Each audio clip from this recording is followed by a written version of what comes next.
through my journey of research deep into the health and wellness world, somebody that came upon that really resonated, one of the top, number one fitness and wellness practitioners with the best rated podcast, number one rated podcast, Mr. Mike Bledsoe himself.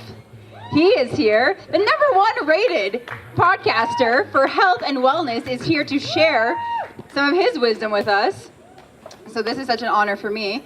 He is going to be speaking on behalf of the superheroes about being strong, the spiritual practice of physical development. Woo! Give it up for Mike Bledsoe. Woo! Thank you.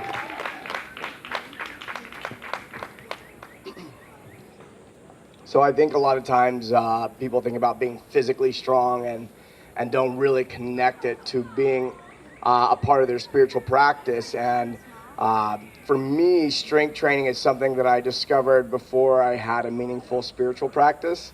And as I had my awakening and I started to integrate my spirituality, and I totally recognized that everything I did was actually a spiritual practice, everything in my life.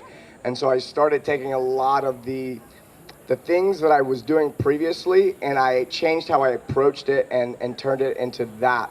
Now, I want to give you a little bit of background about myself. I've been training the body for over 20 years. In the last 6 years, I've made it my job to travel the world and to interview the top scientists, the top authors, the top coaches, athletes, and really find out what it is that sets them apart. And initially, I was really looking at what they were doing that was different. And then I started noticing that a lot of things they were doing looked different, but over time I noticed they were following all the same principles. And we go back to how does a biological a biological cell adapt when we introduce stimulus to it.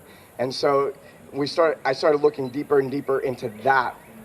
And then I noticed that, you know what, most people who are trying to be stronger are actually the principles are actually fairly simple on how to make the body stronger. It's not that complicated. And I started noticing that the thing that actually made people stand apart, people who were stronger versus people who were not stronger, was how they were showing up from moment to moment and the types of conversations they were having with others and themselves. And so I really want to instill in you that the idea of being a strong person is it's a collection of your thoughts and how you feel. And I have a practice for, we can train the mind with mantras, and we can and make ourselves believe that we are strong, and over time that will become true. But that will only become true is if you also have the accompanying feeling that goes along with it. And feeling strong is something that happens as you develop a practice of strength training, okay? So I know that a lot of times, a lot of people want to be stronger, but they don't know exactly how to approach it. So I'm definitely going to get into the how this works. And I also think there's a lot of misconceptions, or there's like one idea of strength. Like, I want to be strong at this one thing, and someone goes really deep down this rabbit hole and find out they've only addressed 1% of what strength is. And what I'm talking about is just the physical capacity for strength. Now, you'll have to forgive me. I had a long night last night. So when I think about strength overall, it's my ability to apply force outside of my own body. And all of us want to be strong, and the longer that we can be strong, the longer we're going to live. This is a component of health. When we think about health, I think a lot of times we want to have good digestion, we want to have good flexibility, and a lot of people, I've noticed, put a lot of attention in being able to move through really great ranges of motion, but their ability to stabilize in every range of motion is limited. So I want you to really think about each joint. You think about your shoulders, your hips, and every single joint. Think about being strong in a circular range of motion. So a lot of people, I'll watch people train, they may be They may do a lot of push-ups or handstands, or they may row a lot of weight, or they may be squatting or something like that. But I want you to really think about, are you being strong in more of a rotational field at each one of your joints? For somebody who's going to be strong for a long time until the day you die, then I really think that when you start adopting that approach to being strong, thinking about the joints being strong in every direction, it's going to be very, very helpful. The one thing that I want to be able to do is I want to be able to wipe my own ass when I'm about 90. Yep. And that's going to require not only for me to have thoracic rotation, so being able to, my spine that's at my rib cage and up, not only is that, do I have to be able to rotate that, but I also have to be able to actively rotate it and turn.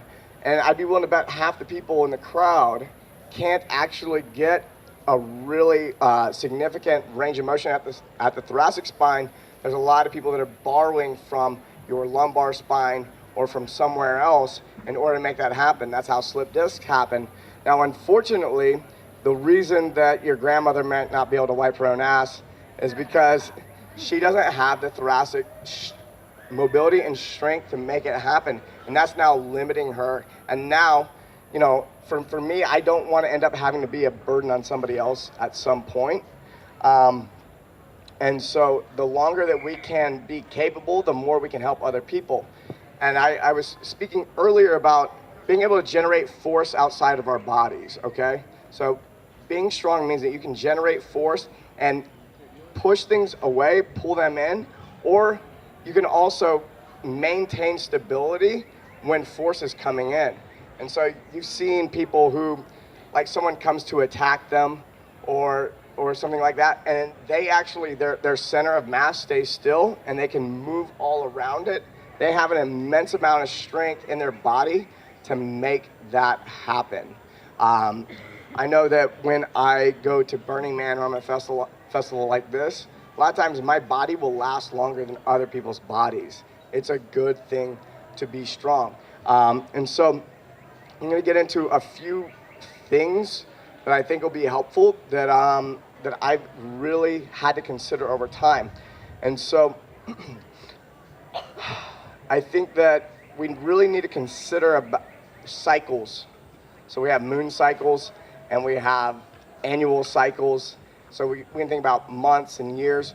Well, there's so many times that you want to introduce a stimulus to the body for it to adapt over time.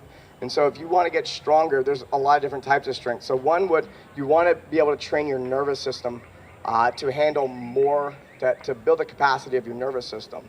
So I don't think it's any mystery why this would be a good idea. The nervous system and is how your brain interacts with your body.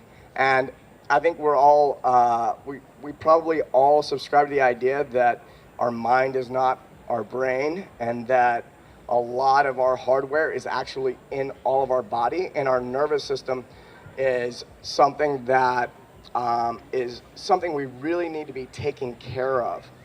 And so we may be taking care of it nutritionally, but and that might be keeping it healthy from any kind of damage that we are doing to it over time by just existing. But are we actually building the nervous system throughout the entire body over time? And the ways that I've found to build the nervous system the best is actually to lift a weight as heavy as you possibly can. And this is something that's frowned upon or people think about as something that could be potentially dangerous. And so my rule is around 20% of my physical practice is something that's a max weight or max speed. So if I really want to push my nervous system to the edge, what I want to do is I want to move a weight that's as heavy as possible until failure essentially, or I'm going to move as fast as I can. Now the trouble with this, why you can't do it all the time, one, the nervous system does exhaust, so you want to push it and then pull back and let your body adapt, but also your joints, muscles, other things can break down over time. So if you meet somebody who lifts something heavy every single day, they end up getting hurt. Has anyone witnessed that? You know, somebody's trying to get stronger and they're pushing, and now I'm hurt. So the rule that I've come up with over all the years that I've been training is 20% of my training I lift as heavy as I can. I say 10% as heavy as I can, 10% as fast as I can.